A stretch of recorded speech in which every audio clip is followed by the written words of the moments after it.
Сәлеметсіздер ме оқушылар, бүгін бізде математика 2-ші бөлім 61-ші сабақ. Бүгінгі сабағымыздың тақырыбы көп бұрыштардың жіктелуі. Бірінші тапсырмада зерттеу. Тік бұрышты моделін пайдаланып, төрт бұрыштардың бұрыштарын салыстыр.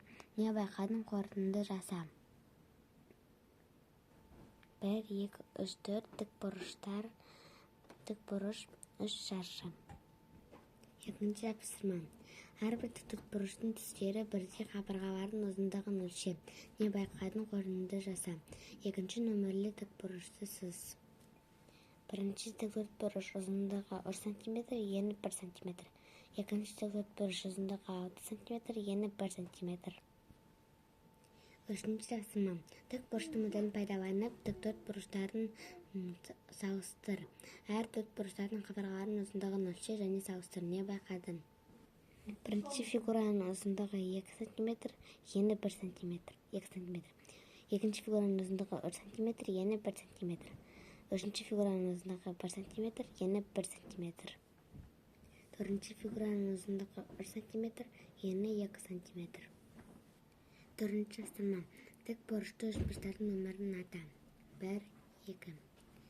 5 тапсырмада амалдарды орында деп тұр. Бірінші есептің жауабы 12 тәулік, 3 сағат. Екінші есеп 8 жыл, 3 ай.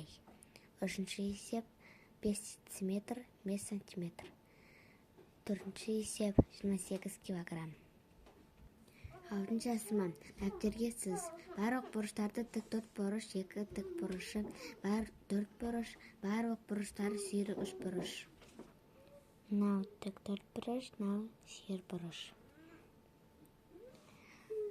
Жетінші есеп. Фигураларды мынандай реттен орналастыр. Тік 4 бұрыш, тік бұрышы, 3 бұрыш, 5 бұрыш дөңгелек. Фигуралары буындардай құралған сөзді оқы. Бізде тамақтану деген сөз шықты.